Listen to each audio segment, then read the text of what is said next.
Protect your DNA. BioPQQ can promote formation of new mitochondria. Infowarsstore.com.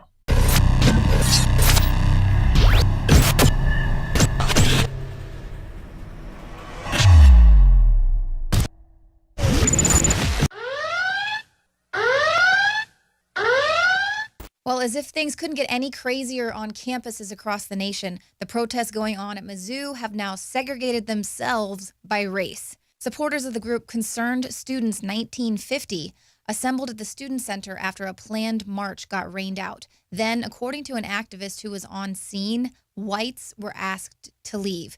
The crowd was divided up into 7 groups for blacks or at least non-whites, and then the white people were told to leave and to go upstairs. They were put into another group. Now, you'll recall that divide and conquer and deliberate segregation is a favored move of the Soros-backed Black Lives Matter movement.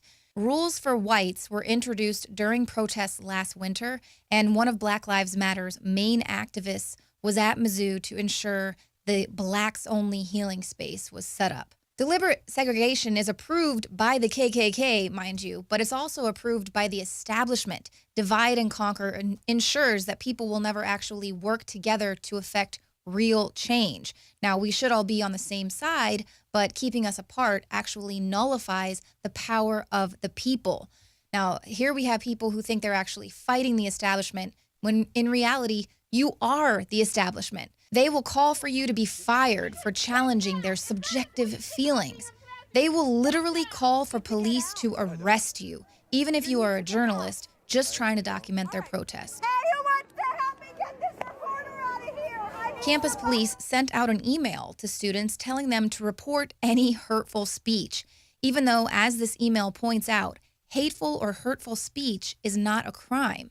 So they're not actually going to do any arresting of anybody. They're just going to be policing thought and chilling free speech on campus. George Orwell would be so proud.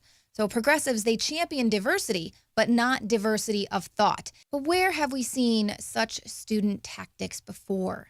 Now, the Red Guards were a mass paramilitary social movement that started out as campus thought police, attacking anyone that didn't hold the correct views. Chairman Mao is a favorite of campus crazies everywhere who think they're fighting the establishment. He is also the world's most politically correct mass murderer. Mao was a rabid believer in political correctness. In fact, he wrote the book. Not to have a correct political point of view is like having no soul.